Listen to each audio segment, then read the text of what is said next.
City staff are releasing their plan to help those struggling with substance abuse and mental health get the supports they need. Our Faiza Amin joins us now. Faiza, unfortunately, this is a significant issue in our city. And Melissa, and there's increasing pressure on all levels of government to address what many people have called a crisis.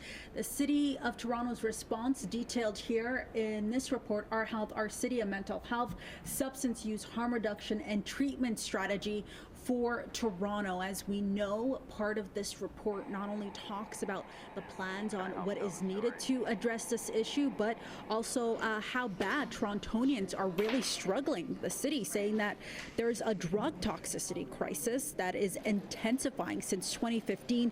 2,900 people have died as a result of opioid-related toxicity in the city, adding that these deaths could have been prevented. According to officials here in Toronto, approximately 1 in 5 Canadians face mental health challenges annually. And in Toronto, the city is seeing a concerning trend with a decrease in mental well-being. The city adds that it will be addressing these issues through their latest strategy, which lays out 7 areas of focus. That includes promoting mental health and well-being initiatives, expanding services, and especially when it comes to prevention, as well as improving housing and social determinants of health. We know that advocates have especially called for these measures. In the first year, the city says it laid out 4 areas of priorities, including establishing a 24/7 space for people in crisis.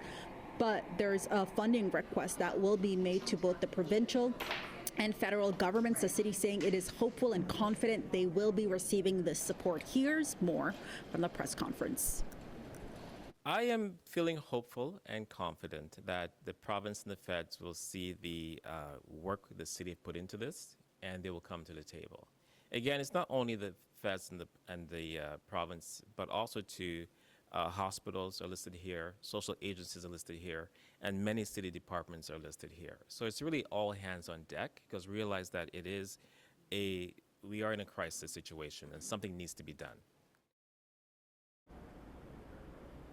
And what hasn't been revealed is just how much money the city is going to need for this strategy, how much they're going to be getting, if any, from both the provincial and federal governments. At this morning's press conference, the strategy was laid out. We saw a number of city officials there present, including Toronto Fire and paramedics, but also Dr. Eileen Davila, the city's top doctor, was in attendance. She did not speak this morning, but she does say that she will have more to say on this strategy next Monday at the Board of Health meeting, where these recommendations will be laid out and they will be discussed.